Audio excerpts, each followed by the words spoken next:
आप देख रहे हैं एसबीटी न्यूज पर 15 जनवरी बुधवार सुबह 6:15 बजे राजस्थान की बड़ी खबरें।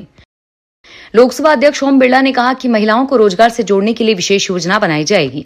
श्री बिरला मंगलवार को यहां नयापुरा में महिलाओं को कंबल वितरण कार्यक्रम की शुरुआत की और इस दौरान यह बात कही। मकर संक्रांति के पर्व पर करीब 3000 महिलाओं को निःशुल्क कंबल का वितरण किया गया। राजस्थान में एसीबी ने राजसमंद में एक पशु चिकित्सा अधिकारी को 12,600 रुपए की रिश्वत लेते हुए रंगे हाथों गिरफ्तार किया।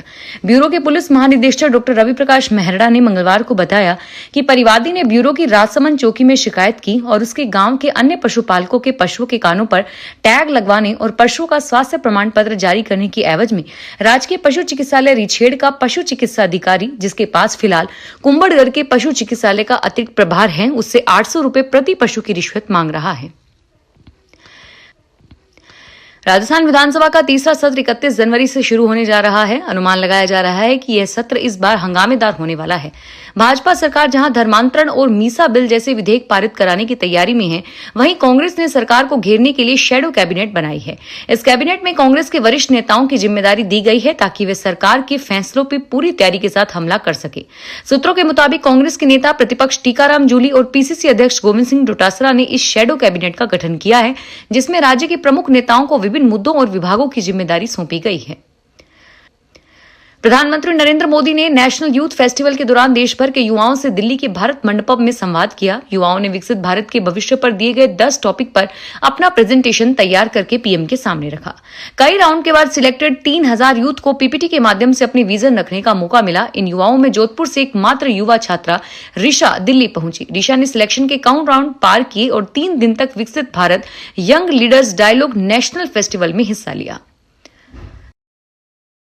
राजस्थान के मुख्यमंत्री भजनलाल शर्मा ने कहा है कि राजस्थान में युवाओं के साथ जिन्होंने कुठाराघात किया है वो भी अंदर जाएंगे। इसको लेकर चिंता करने की जरूरत नहीं है, सरकार कार्रवाई कर रही है। कानपुर के रॉयल खेड़ा मैदान पर डांगी समाज की खेलकूद प्रतियोगिता के समापन समारोह को वे इस दौरान संबोधित कर रहे थे। उन्होंने कहा कि पिछली सरकार में 19 में से 17 पेपर लीक हुए थे। विपक्षी कुछ भी कहे, लेकिन मैं कहना चाहता हूं कि एसआईटी गठित हमने की है, गिरफ्तारियां हमने की और जेल में हमने डाला। सीएम ने कहा कि 60,000 नियुक्ति पत्र दे दिए हैं, 15,000 और देने हैं। हमने बेरोजगारियों के लिए सरकारी नौकरी का सालाना टेंडर भी निकाल दिया है। उत्तर प्रदेश के रामपुरा से पूर्व सांसद और फिल्म एक्ट्रेस जयाप्रदा ने दौसा में कहा कि सदियों से चले आ रहे महाकुंभ में अमृत स्नान करने के लिए देवता भी 12 साल इंतजार करते हैं। महाकुंभ को लेकर चल रही राजनीतिक बयानबाजी को लेकर उन्होंने विपक्ष पर निशाना साधा। जयाप्रदा दौसा के मेहंदीपुर बालाजी धाम पहुंचकर विशेष पूजा अर्चना भी की। इस दौरान उन्होंने पत्रकारों से बातचीत करते हुए कहा कि महाकुंभ में पापी लोगों के स्नान करने को लेकर चल रही बयानबाजी पर लोग कुछ भी कहें, यह सनातन धर्म है। गर्व की बात है कि आज हमें महाकुंभ का साक्षी बनने का मौका मिला है। केंद्र सरकार ने सेंट्रल इंडस्ट्रियल सिक्योरिटी फोर्स के लिए 2000 से ज्यादा जवानों वाली 2 नई बटालियन को मंजूरी दी है। इन बटालियन को एयरपोर्ट पर न्यूक्लियर पावर प्लांट्स में तैनात किया जाएगा और इसके बाद सुरक्षा कर्मियों की संख्या 2 लाख हो जाएगी। महाकुंभ का पहला शाही स्नान करीब 12 घंटे बाद खत्म हो गया है। जूना अखाड़ा समेत 13 अखाड़ों के संत स्नान कर चुके हैं और वहीं स्नान के बाद लोगों ने प्रयागराज से लौटना शुरू कर दिया है। इसमें रेलवे स्टेशन और बस स्टैंड पर भारी भीड़ देखने को मिल रही है, इसलिए लोगों को हॉल में रोका गया है। और वहीं सुबह 6 बजे अमृत स्नान का अद्भुत दृश्य था। हाथों में तलवार, त्रिशूल और डमरू लिए सन्यासी हर हर महादेव के नारे लगा रहे थे। अखाड़ों के नाम बदलने का भी प्रस्ताव इस दौरान पारित हुआ है। राजस्थान में कांग्रेस दिग्गज नेता सचिन पायलट मंगलवार को मकर संक्रांति के मौके पर टोंक जिले पहुंचे, जहां उन्होंने अपने क्षेत्रवासियों को सूर्य की उपासना के महापर्व मकर संक्रांति की हार्दिक शुभकामनाएं दी। टोंक में पत्रकारों से पूछे गए सवाल के जवाब में सचिन पायलट ने कहा कि कांग्रेस इंडिया गठबंधन का एक मजबूत स्तंभ है। टोंक में मकर संक्रांति के पर्व पर सचिन पायलट ने कहा कि शिक्षा हर व्यक्ति का अधिकार है। टोंक के ग्राम पंचायत पालड़ा के राजकीय विद्यालय में 1 करोड़ रुपए की लागत से नवनिर्मित भवन का लोकार्पण होगा। रक्षा मंत्री राजनाथ सिंह ने पीओके यानी पाक अधिकृत कश्मीर को भारत का अभिन्न अंग बताया है। उन्होंने कहा कि पीओके बिना जम्मू कश्मीर अधूरा है और इस दौरान पीओके में आतंकियों के लिए ट्रेनिंग कैंप चलाए जा रहे हैं। राजनाथ सिंह ने यह बात मंगलवार को जम्मू कश्मीर के अखनूर में 9वें armed forces veterans day event में कही। केंद्र सरकार ने मजदूरी के कल्याण के लिए चलाई जा रही योजना मनरेगा फर्जीवाड़े का शिकार होती रहती है, जिसको लेकर सरकारें तरह तरह के कदम उठाती रहती है। जिसको लेकर पहले एएनएम ऐप भी लॉन्च किया था, जिसके तहत ऑफ लाइन सिस्टम खत्म करके इस ऐप के जरिए मनरेगा श्रमिकों की हाजिरी लगाई जाने लगी। लेकिन अब सरकार ने इस ऐप का नया वर्जन लॉन्च किया है। सरकार का तर्क है कि इससे फर्जीवाड़े पर रोक लगेगी। महात्मा गांधी राष्ट्रीय ग्रामीण रोजगार योजना में हो रहे फर्जीवाड़े पर रोक लगाने के लिए राज्य सरकार ने मोबाइल मॉनिटरिंग सिस्टम का अपडेट वर्जन लॉन्च किया है।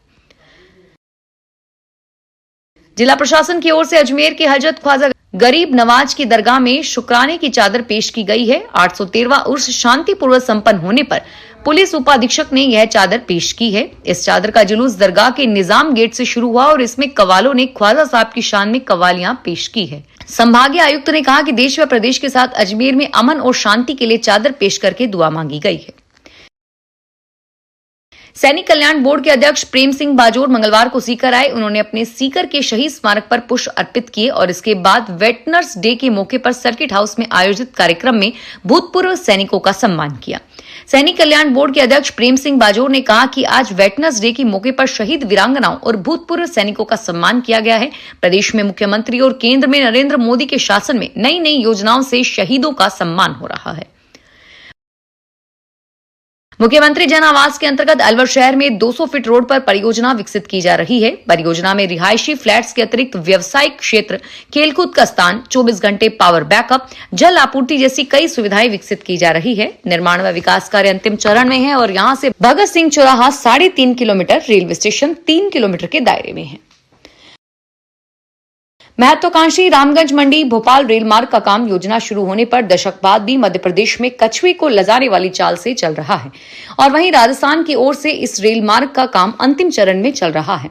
नयापुरा गांव से खिलंचीपुर सेक्शन का 20 फरवरी को मुंबई के रेल सुरक्षा आयुक्त की ओर से निरीक्षण किया जाएगा और इसके साथ ही स्वीकृति मिलने पर रेल मार्ग पर खिंचलीपुर तक ट्रेन का संचालन किया जा सकेगा। फिलहाल इस बुलेटिन में इतना ही और फिर हाजिर होंगे तमाम बड़ी खबरों के साथ। धन्यवाद।